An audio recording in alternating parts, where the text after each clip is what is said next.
Guys, Clear here, and I'm going to be showing you how to make a rolling fidget spinner. The first step you do is you remove the ball bearing, and that's the only step.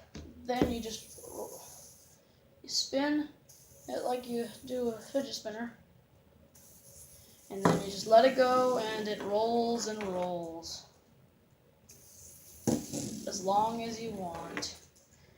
And when you're done, just put it in the fidget spinner, just the way you came. And it still works. And if you notice, I have lights. Right over there is my first light for videos.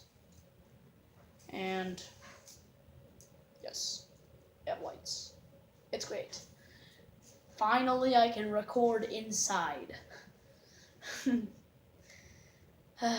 And I'll see you on the next one. Bye!